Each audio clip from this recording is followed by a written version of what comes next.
You seen him? Oh man, he hasn't been this bad since Microsoft Office got rid of that little clippy, the paperclip thing. Dude, is that why you bought the Clippers? I don't know, I think so. Hey. Hey, Steve. Hey, have you seen? Apple stock down $2 last 8 days. I did notice that, Julian, actually. Yeah, Right. you know what I also saw? Samuel L. Jackson, who you really like. Snakes on a plane. He Instagrammed a picture of himself with his favorite device, a Zune, huh? Bingo. There's a flashback Friday, it was 2007, and he hashtag expensive coaster. Hey, you know what? I got it.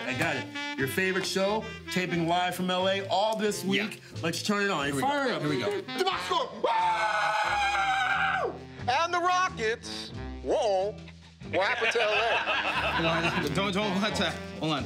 Here come the tears. Woo! Sing for him, Julian. He likes that. And the box score starts now. Uh-oh. I don't know a lot about sports, but I can drink a lot of beer. My motto is simple: C's get degrees. Need a long, inappropriate hug? I'm your man.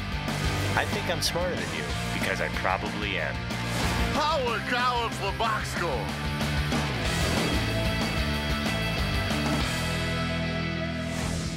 Hello, and welcome to the Box Score. I'm Brock in Los Angeles, joined by the Danettes out here in beautiful Culver City. Brock. Hey, how you guys doing? What's going on? Oh, not much. Hard work, clean living. A faraway look in your eyes there, McLovin. How's the 4:30 call time treating you? Oh, my God. I don't know if I'm on Pacific time or East Coast time. I'm very confused. Fritzy, have you slept at all? I sleep in like little spurts. Like I went to bed at a reasonable hour, like 9 o'clock, to get up at 3 o'clock in the morning. But you know, I'll sleep for about an hour and a half, then I'll wake up. And the last couple of nights I was up by 2 in the morning, and I just said, screw it. I might as well just get myself together and get ready for a 4 a.m. meeting in the lobby to head over to the studio. Yeah, a little Axe body spray out the door. Let's do this. Then you're ready to go. That's all you need. Well, another great show today, guys. Plenty of star power, but let's get to the breaking news of the day. It is earth-shattering. It is upsetting. It is midlife crisis Fritzy. What is going on with you? What, my shirt? Your shirt? My pants? Your pants? You have cologne on? I do have a little, I did splash a little Dracar on. More than I guess I realized, because as soon as I got in the car this morning. Yeah, Paulie's not even here and he can smell it. Did you keep the receipt for that shirt? You don't like it? Wow. I think it's a very nice shirt. Wow. It was a little pricey, too. It was like a 14-year-old boy got in the car with me today. All of a sudden, it just reeked of cologne. I was like, dude, what? Was his voice squeaking? Yeah. Hey, Seaton. Friday Fritzy, there's no Paulie Fritzy, and now the debut of Midlife Crisis Fritzy. Midlife Crisis Fritzy, by far my favorite. By far my favorite. This is fantastic. Well, I don't know what to make of that. I thought this was a really nice shirt, and I don't understand the transition, or how do you have the dichotomy About to buy a of Corvette or something. Where is the dichotomy of midlife crisis Fritzy and this shirt is something like that like a 10-year-old boy would wear? So how do you have a midlife crisis and you look like a little kid? So That's what a midlife crisis is. trying to look like you're 10. Do you know what a midlife crisis is? I thought a midlife crisis, you go buy a sports car and you're trying to not accept the fact that you're getting older. Is that not what a midlife crisis is? Yes, so you would buy a shirt that a 10-year-old would wear. That's what and wearing cologne that you wore at 14. Yeah. For you, I don't know if I would go that You're young. starting, as you lose weight, teenager. you're reverting back. You know the photo of 20-year-old Fritzy looking like a Jack David Hasselhoff. I guarantee you come home from California with some puka bead shells things. You tell me where they're selling them. They're at Venice Beach, where I will buy them. Well, if you're going through midlife, you got to go full commitment here. Yeah. Pass that down there and throw it on there, because you're trying to recapture your youth. I really am. I know you had a chock full hair of raven hair, but I think this will do nicely for you. Look, that's 40 years right off the bat. Wow, look at that. Look at that, That's guy. pretty. Some nice sweepy bangs going on there. That's boy. a great head of hair. Got to put a pair of shades on and a little French horn, and then I'll go down to Redondo. Go down to Redondo, hang out. Go down to Redondo. on the Strand in Hermosa. Hey, McLovin, who did you have the money on who would go through a midlife crisis first out of the whole crew? Wow. It's not me, because I can't pull off anything but middle age. Seaton's too young for a midlife crisis, so that leaves Paulie and Fritzy.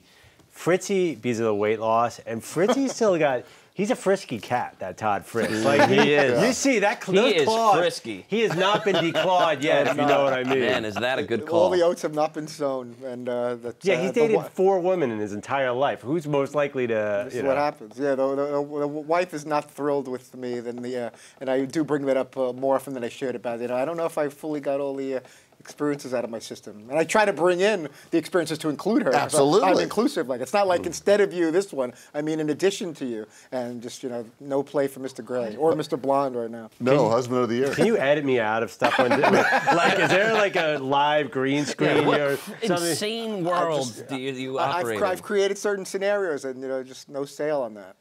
Well, even though he's out in Milford, Paulie had to weigh in on this conversation. Fritzy is a all or nothing guy, and that first 2 segments of the show today will prove it. He talked like incessantly, just over the top. It was entertaining, but you can't keep that up forever. And then when he got critiqued about it and jabbed about it, he absolutely didn't talk for the next 2 segments. It'd be nice after 12 years if you could find maybe a middle ground between talking like a crazy madman and shutting up like Teller from Penn and Teller. Somewhere in between would be nice. Yeah, that's a definite challenge for me. That's well put. Paulie will take 12 years. Paulie will take various shots at me throughout the day and night, and and I've dealt with that because more often than not, unfortunately, he's hit a nerve, and that's part of the reason why I'll get upset because he's not afraid to find that weak spot and just dive right in, and that's one of those times where I don't know why I'll either be talking constantly or not say anything at all, and I'm doing it right now. You remember the Clint Eastwood movie Every Which Way You Can, where the biker gang lost all their hair in a fire? The Black Widows, yeah. Yeah, and the lead of the Black Widows put on a blonde wig. Todd, you're acting like it's not even there anymore. Do you realize you're still? I could feel it on me, and I can see, through my peripheral vision, the blonde strands of curls, and I think I kind of like it. Where Foley was here, he would say, "Why don't you just get a toupee, or why don't you just sprinkle some of that stuff on your head that looks like hair?" You don't want to I'm not ready to go that far, but for the purposes of this program and for the next 15, 20 minutes or so, I can embrace the blonde wig and be okay with that. Well, you're in Los Angeles now, and you've, of course, have gone down memory lane several times. Seton, do we have over/under on the places he's pointing out and all the other things he's done before? Oh, it's dozens. Just wanted to share some personal moments. It's every corner you turn. It's like, at this point, I understand you used to live in this neighborhood. I get it. So, but every corner you turn, you'd be like, yeah, see, there used to be a Baskin-Robbins right there. I used to go there every Thursday, okay, starting somewhere around September of '98. Through maybe November '04. Yeah, I didn't mean for it to be like that they're doing some kind of documentary on me, and maybe it comes across as selfish or rude or self-centered or all those things. No, I mean, I'm truly. I mean, can you believe that we're here right now? I mean, can you believe that? It is just kind of weird that life would take you full circle in a media job, and you would end up back in Los Angeles on a TV show. You're the host. You're taking control. A TV show in LA? What's sitting next? back enjoying me getting ripped like that. I got excited, and I wanted to point out some experiences that I had with my wife living out here, literally 5 minutes from here, and it's turned out into a okay, we got your story, nobody cares, let's move on with the rest of our lives. Well, we'll save that for Box Score After Dark. Okay, that would be helpful. That'll be a good one. Yes. I think you look great. Thank you. You should keep that there. He's like, what's his name from JFK, the real nervous. Yeah, it's like a riddle rather than an enigma. Joe Pesci. Man, you got to get it. That was strange though this morning. Like, I don't know what that was. I just went out of the gate, like I don't know what that was. And I told them that I seriously should, check the meds and see if I should run some labs and just make sure the numbers are. Let me just wax the eyebrows off, and we'll go full I think my JFK SED to draw rate him is in. off. I don't know. I got to check the count. Something's not. That's right. I think you look like a movie star. Hey, coming up, we are going to take a look back. We had a movie star here in the Man Cave. If I was going to make a movie, you know what I'd make a movie about? Oh, I would drive away from large explosions. What would I drive away in? How about a Ram truck? Oh, of course. How about a Ram 1500 Eco Diesel? Yeah. Out here, you're a little more conscious of the environment in California. Sure. A little eco-friendly. You want something that's not going to damage the environment too much. Look at that, cherry red. Yeah, get more facts at ramtrucks.com. Guts, Glory, Ram.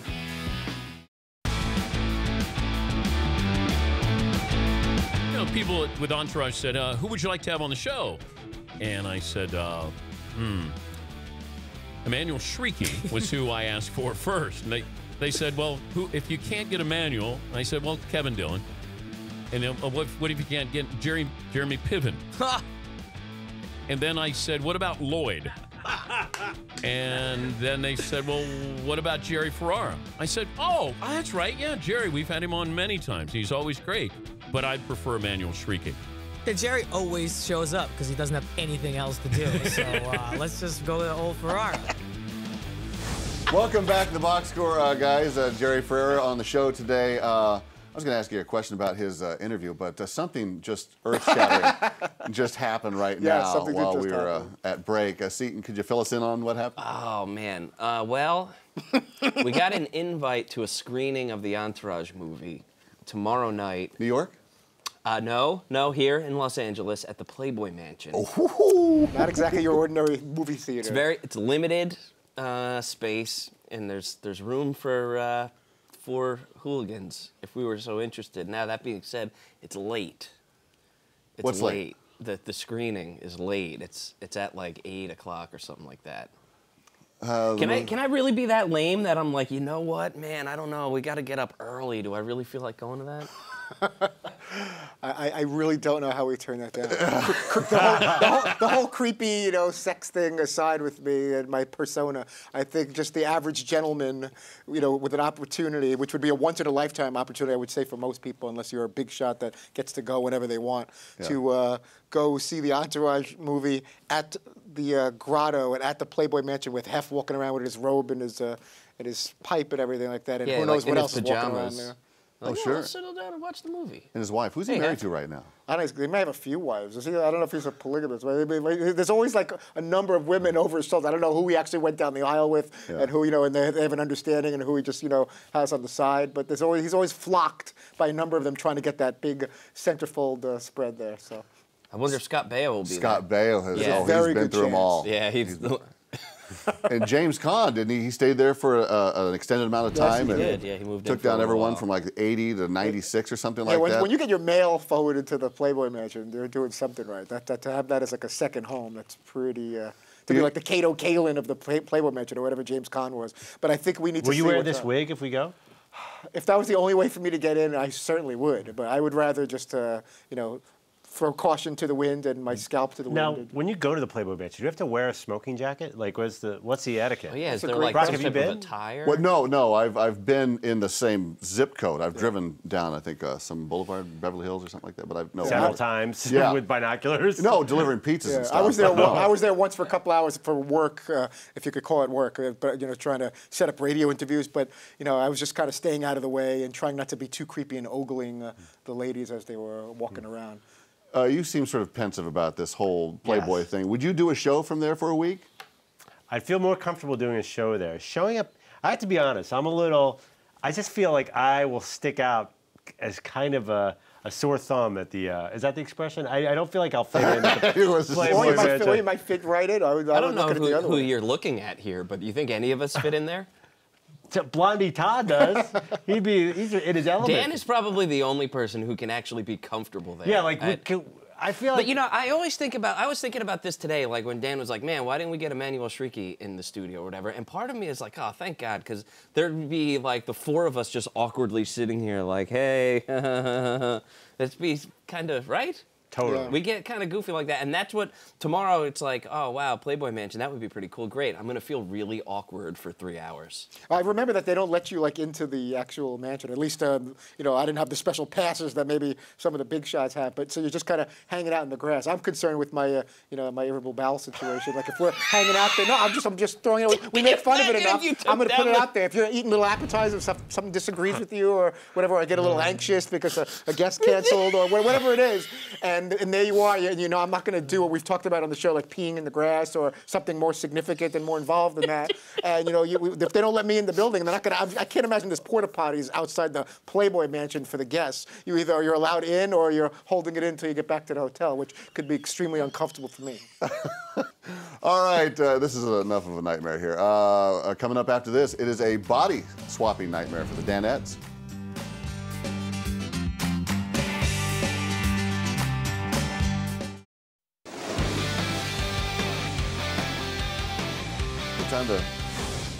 All right, welcome back to the box score. Guys, everyone wants to be a Danette. I mean, look at you guys. I mean, fans, athletes, Playboy Mansion, unnamed ESPN employees, I'm sure. I mean, look at the life you lead, dude. You're out here, you're at the Super Bowl.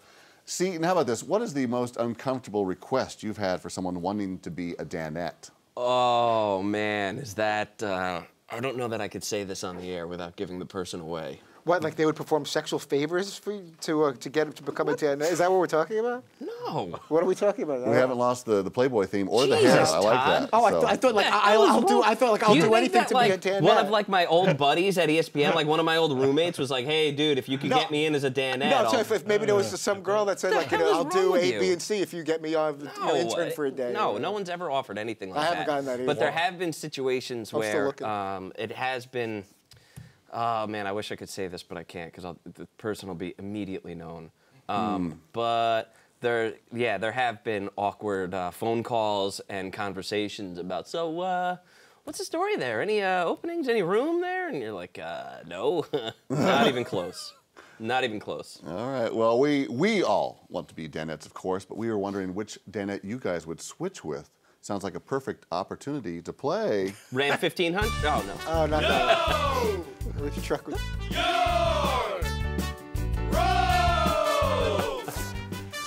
All right, that's right. It's time for Know Your Row. Paulie has joined us from Milford, especially for today's game. We'd like to know this. If you had to switch lives with one Danette, who would it be? Let's begin with McLovin in the back row here. McLovin, which Danette would Fritzy switch lives with? Wow. I like when he's staring at me. He said that somehow the answer is going to come out of my eyes. I don't think Todd wants to be any of us, but a lot of times I don't even want to be myself. I have a thought. I think he says me because he wants to least offend me. I think he's going to say Paul so that then he could be nicer to Fritzy. Yeah, it's good. I'll go with Paul. I like that Interesting. better. That's a great guess. Was it Paulie? I would switch lives with Seton because he just seems like he's having the most fun. And he has his moments like we all do where, sometimes we're not in a great frame of mind or in a great mood.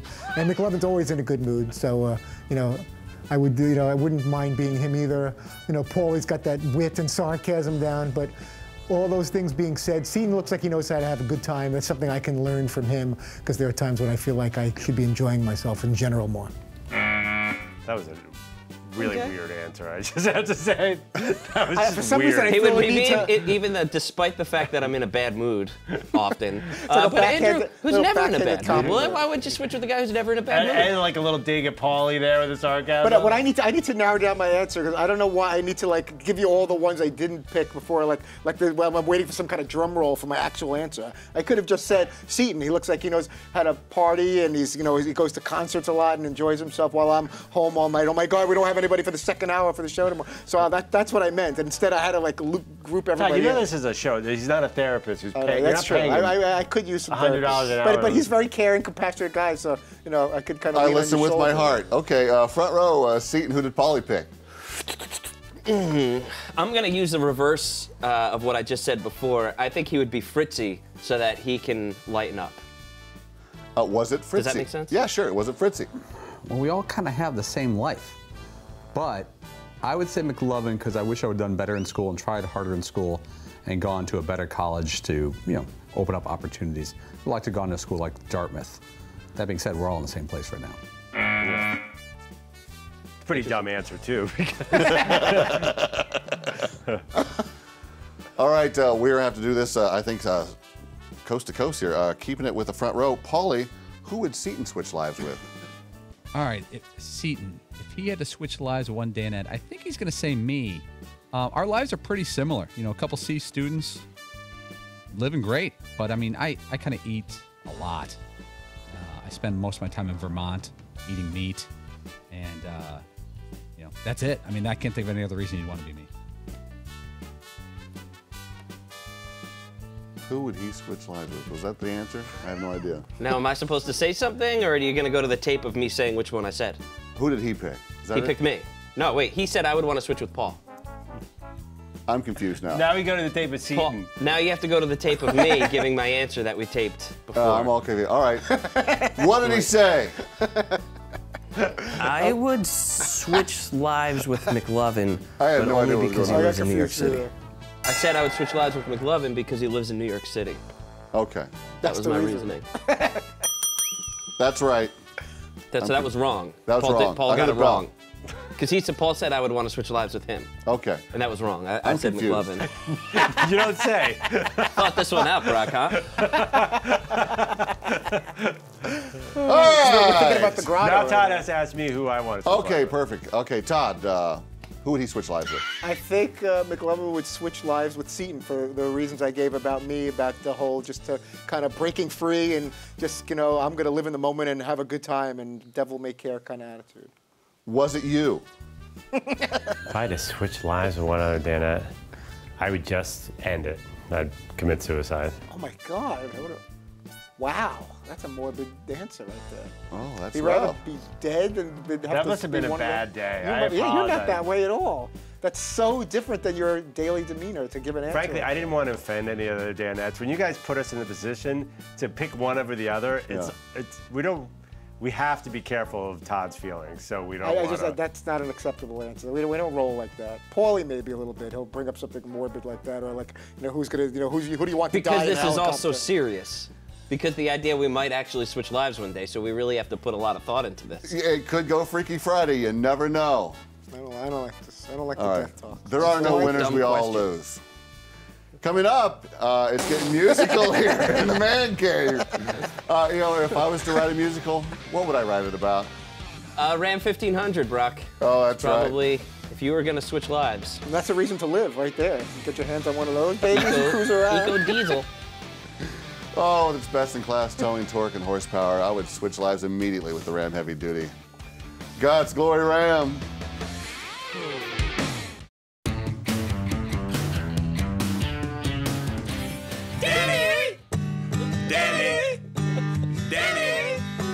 Dan and his Danettes. They never let you see them sweat. They are now Danny, Dan and his Danettes. Welcome back to the Boxer. That was a lot. Is it me? Is it Am me? I on camera No, right it's now? me. Is it you? It's you? It's No, me? it's me. It's it. Why would you I'm not think that Of course I know strong that. a Why would- swimmer. Of course I know. Closing up shop here. Hey, Fritzy, did you know Dan could hit notes that high? I did not. I was very surprised. I wanted to peek under the desk to see what was going on there to get him to be able to hit such a high pitched note, but that was impressive. Well, Rick Neuheisel, Coach Rick Neuheisel, came in here and belted out a tune in tribute to you guys. So hit it, Rick. Yeah, they're setting the pace for every red-blooded male. How can I get that gig? Dan and his Danettes. Yeah, they're weird, but they're wonderful. Oh, Danny, he's a talk show king. He's been on silver screen. He works at NBC. You know he even is an Alex Trebek wannabe. Dan and his Danettes. Dude, so good. It's so awesome. That's probably my favorite one. Although the original that he's done. At this point, what do we have, like 4 or 5 Yeah, songs it's a lot. from him? It's We're got looking at an an album. LP right They're now. all great.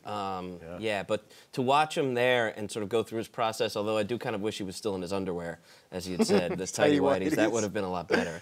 But to know that his wife is the phone holder and the whole thing, he's a good dude. He's talented. Well, Neuheisel's song was a tad familiar. He sang it to the tune of Benny and the Jets, and I believe that was a song on the box score yesterday. It was. Yeah, well, if you were to grade these, McLovin, which one was better? Are you? Just I don't want to offend anybody here. I don't want to offend anybody. So, Brock, can you look that way? Sure. Neuheisel. Wow. I Well, don't it's know, was like I looking at the right one's camera? the live album, the other one's studio. Yeah. There's a lot of auto-tuning in the other one. Oh, yeah, this was just Staying out of this one. This flying is without a like- net there. Oh, boy. I'll take that. I'll take that. It wasn't me anyway. Someone else did it. Yeah. Fritzy, Neuheisel gets the green light to do songs all the time. How come you get the Heisman? I think I've pushed my luck one too many times, and they're sick of hearing me sing, and I don't sing as well as I think I do. And we've gotten a lot of social media backlash, and for every one person that says leave him alone, I like when Fritzy sings. There's probably be at least 7 saying like, thank God, enough. It's be done with it. Mock headlines aren't funny. Stop doing those. Tell Fritzy to stop singing. Go book a guest and just, you know, leave the entertainment to the rest of the Someone group. today tweeted me and said, could you please take the sock off of your foot and put it in Fritzy's mouth? Some of them can be very mean. I've actually decided to block a couple people here and there. I've never blocked anyone. Well, yeah, take that, Twitter But when sphere. someone gets a little too over the top, where they start bringing in, you know, just very nasty things, you know, at some point you have to say, you know what, it's not my cup of tea. I don't really need to see any more communication. So you blocked Paulie? So yeah, Paulie was the first one I blocked, and then there was a few others where I'm like, whoa, whoa, whoa. So if Floyd Mayweather was Jewish, you'd love him. Like I was like, that. I thought that. I don't know what that was. That's ridiculous. So that was a block right there, and then there was like a few other ones. block. Yeah, it's just, sometimes you just got to say, you know what? I don't need the hate in my life. I want to be positive. Well, let's stay positive. I guess my stomach upset. Yeah, no, I don't want you to do that right now. How about you sing us the guest for tomorrow? We've got Rob Schneider. I'll use Kiss on my list. We've got Rob Schneider and Nancy O'Dell, yeah, E.T. Jerry West, former Lakers GM, and now he's like an advisor with the Warriors. Former pitcher and QB guru Tom House as well. Take it, Brock. Oh, I will. All right. Thank you for watching the Box Score. We're back tomorrow at 3 p.m. Eastern, right here on Audience Channel 239. The podcast is available on iTunes or at podcastone.com. I don't know a lot about sports, but I can drink a lot of beer. My motto is simple. C's get degrees. Need a long, inappropriate hug? I'm your man. I think I'm smarter than you, because I probably am. Hey, thanks for watching the Box Score. Holy cow!